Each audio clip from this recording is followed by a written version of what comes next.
उत्तर प्रदेश के तथाकथित राम राज्य में अब शिक्षा के पक्ष में बोलना भी अपराध बन गया है। अगर एक शिक्षक यह कहे कि ज्ञान का दीपक जलाओ और कांवड़ से एसपीडीएम नहीं बनते, तो उस पर मुख्यमंत्री योगी जी की पुलिस एफआईआर दर्ज कर देती है।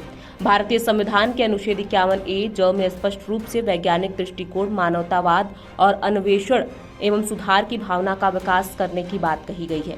धर्म की आड़ में शिक्षा, विवेक, संविधान और अभिव्यक्ति की स्वतंत्रता पर हमला किया जा रहा है। समाज को शिक्षित करना अपराध नहीं, बल्कि सबसे बड़ा शिक्षक धर्म है। भीम आर्मी, आजाद समाज पार्टी, काशीराम, तर्कवादी, विज्ञानवादी शिक्षक रजनीश गंगवार के साथ खड़ी है और यूपी गवर्नमेंट से यह मुकदमा तुरंत वापस लेने की मांग करती है। देश संविधान से चलेगा, तानाशाही के डर से नहीं।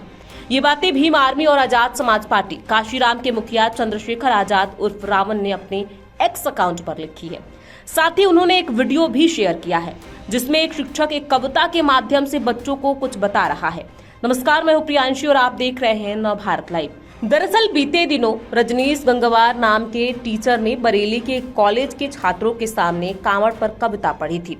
इसमें उन्होंने कहा था, कांवड़ लेने मत जाना, तुम ज्ञान का दीप जलाना, मानवता की सेवा करके तुम सच्चे मानव बन जाना। इस कविता में उन्होंने ये भी कहा था कि कांवड़ उठाने से कोई डीएम और एसपी या अधिकारी नहीं बनता। रजनीश की ये कविता जब वायरल हुई तो सोशल मीडिया पर हिंदूवादी संगठन के लोगों ने कड़ी नाराजगी जताई। उन्होंने इस कविता को सावन माह में चल रही कांवड़ यात्रा की आलोचना के रूप में देखा, जिसके बाद लोगों ने पुलिस में शिकायत दर्ज करा दी। शिकायत मिलते ही पुलिस हरकत में आई और टीचर के खिलाफ मामला दर्ज कर लिया। अब इस पूरे मामले पर आजाद समाज पार्टी काशीराम के मुखिया ने पोस्ट कर योगी सरकार से सवाल पूछे हैं और मुकदमा तुरंत वापस लेने की मांग की है। आपको बता दें, विवाद बढ़ने पर टीचर रजनीश ने कहा कि कुछ लोग मुझसे नफरत करते हैं, मुझे जानबूझकर टारगेट किया जा रहा है। अगर इतने ही हिंदूवादी संगठन वाले हैं तो मंत्री राजभर पर मुकदमा क्यों नहीं करते? जब वो उल्टा बोलते हैं, उन लोगों की मेरे प्रति गलत भावनाएं हैं, गलत मानसिकता है, इसीलिए मुझ पर मुकदमा करा दिया। रजनीश ने आगे कहा कि मेरी कविता छोटे बच्चों के लिए थी, जिनका पढ़ाई करना बेहद आवश्यक है। इस समय जो कांवड़ यात्रा चल रही है उसमें कहीं मारपीट की बात सामने आ रही है तो कहीं नशाखोरी हो रही है। इसीलिए मैंने बच्चों को शिक्षा के रूप प्रति प्रोत्साहित करने के लिए और इस तरह की घटना को रोकने के लिए कविता पढ़ी थी। मेरे कोई गलत इरादे नहीं थे। अब आप ये वीडियो देखिए। खूब ध्यान से सुनेंगे, एक एक शब्द पर जोर देंगे, क्योंकि दो ही तीन लोग होते हैं जो आपके जीवन में सबसे ज्यादा भला चाहते हैं, आपके माँ बाप और गुरु। कोई हमेशा चाहते हैं कि हमारे छात्र छात्राएं हमसे बहुत आगे जाएं, हम जहां नहीं पहुंचे हैं वहां भी वो पहुंचे। ठीक है, मैं गीत शुरू करता हूं।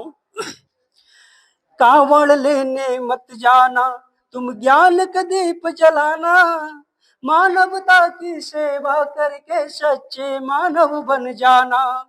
कांवड़ लेने मत जाना, तुम ज्ञान का दीप जलाना, मानवता की सेवा करके सच्चे मानव बन जाना।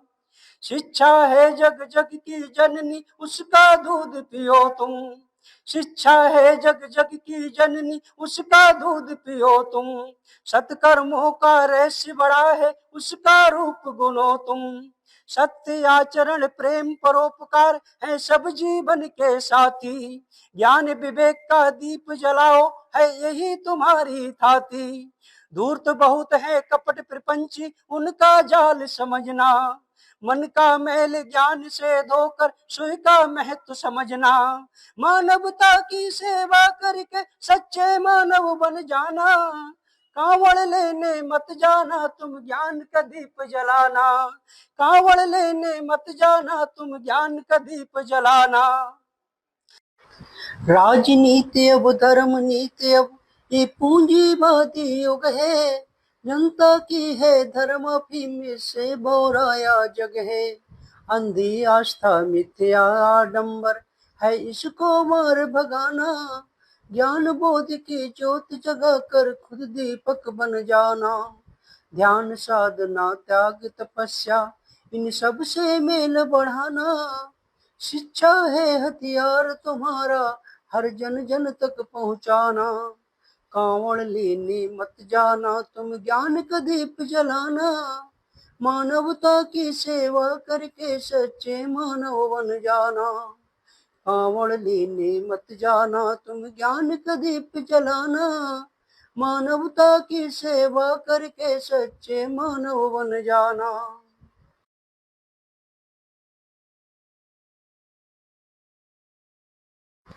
पंडा पुरोहित नेता पूंजीपतियों की चालों को जानो।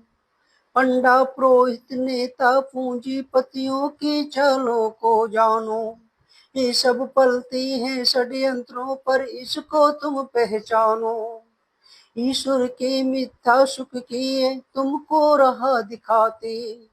धर्म संकट है बहुत बड़ा, जन जन तक भ्रम फैलाते। खुद के बच्चे पढ़े विदेशों में, तुम कांवड़ लेने जाओ। घर में जो संचित धन रखा ना हो। आपने ये पूरा वीडियो देखा, आपने खबर को समझा, आप क्या सोचते हैं हमें कमेंट बॉक्स में लिख के जरूर बताएं।